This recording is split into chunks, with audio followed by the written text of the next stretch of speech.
Hey, welcome back, guys. Troubleshooting Life daily vlog, day 12.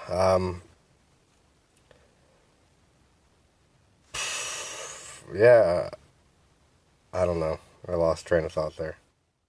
And it's January 22nd, 2018. That's the part I forgot on the last one. But anyways, gonna touch on a topic.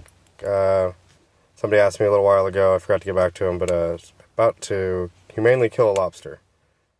Humanely killing a lobster. Now, I'm not vegan. I am a total meat eater. But I do believe that we should be conscious about the product we are consuming, where the meat's coming from. We need to know where our sources are coming from. Humanely killing a lobster, I think you can do it a nicer way. I don't necessarily think killing any animal for food is considered humane.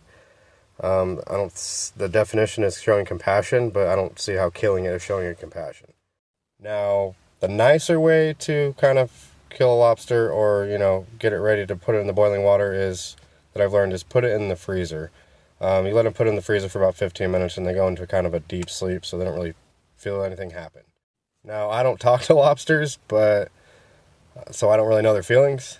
But they're good, and that's the nicest way I know to kill a lobster. When it comes to humanely treating animals, I believe it before they kill them, but once we kill them, that's not humane. I don't necessarily think the entire world needs to go vegan or anything, but I just think we could all be a little bit more conscious of where our food comes from. Those documentaries that show how animal treatment and welfare and where it's coming from, or grocery store meat is, that's the stuff that you just buy blindly. I honestly believe you want to be a meat eater like I am, then, you don't have to go vegan. Just make sure you balance your meat intake with your vegetable intake. Make sure you double your vegetable intake compared to your meat intake. Just keep those nutrients coming in, those non-starchy vegetables. And no, that does not mean I'm saying go out and eat 2 pounds of bacon a day and eat 4 pounds of vegetables and you'll be alright. You got to think about the cholesterol intake. Your heart is a working muscle and cholesterol does build up. You just need to balance it, and you need to watch what kind of meats you eat and balance it out.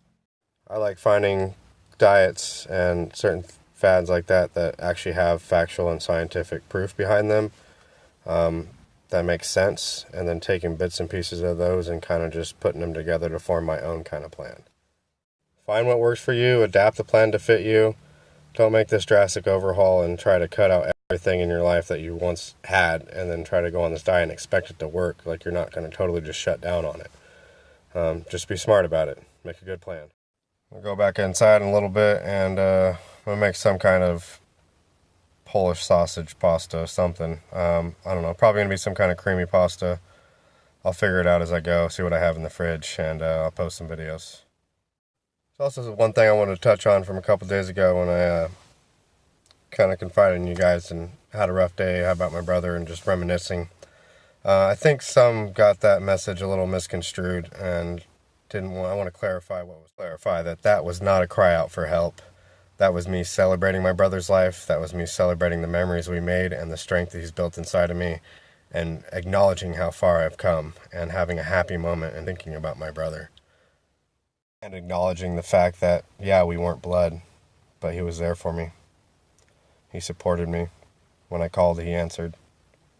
And when he called me, I tried to answer back. And that's all that was to it. If somebody can't be there for you in your darkest times and your hardest transitions in life, and can't be there to support you and show up and help you, then I don't want them there in my best times. I don't want them there at the end of the struggle. The line is simple as that. They either have your back or you're not. Not that little bit of support when it's convenient to them. Not when they have something to get out of you. Not when they have this convenience of memories and reminiscing. They either have you now or they don't have you at all. At all times. Things change when you make the conscious choice to have kids. Life takes on a different meaning, or at least it did for me. I'm a homebody. I'm not about going out. My responsibilities changed the second I had kids. You know what I mean? Like, it's go to work, come home. Half the time when people do those things to reach out and get you back on that hook of dependability, they use guilt. They use things to cut at your heart. They use things that they shouldn't use to be in contact with you when they could have easily contacted you on any other occasion. If they really cared about you, they would have reached out way before any of that stuff. Any of that guilt to throw at you. They would have just called you, asked if you want to have dinner, want to come over and have dinner. Invited you to something. Not leave you out of everything you do. No, they just do what most people do best. They turn it around and make you feel like the guilty person because you're a good person. You have a conscience. You care about people, what they think of you. But I'm done caring. I'm done caring what you think about me. I got a family to take care of. Bye. Alright, here we go. I sauteed the sausage with some onion, some garlic. Then added my heavy cream and milk. And now we're going to get this sauce. You don't want to scorch it, so you don't want to have it too high heat, but you want to get it nice, light simmer going. And before you get it to that simmer, you want to check all your seasonings and make sure it tastes good. Don't add too much salt if you're going to do like a cheesy cream sauce. Don't add too much salt beforehand because that cheese is going to make it nice and salty. So got to figure in that part. There, it's a nice gentle simmer. So now I'm going to turn down the heat and I'm going to add my cheese. So turn down the heat because the cheese, it's too high heat, will burn at the bottom. And you want to just keep stirring this. That's the safest way to do a cheese sauce or cream sauce. Just keep paying attention to it. Get my cheese added in. Put it on real low. And keep stirring and let that thicken up and kind of melt all together and evenly. And add some more cheese also.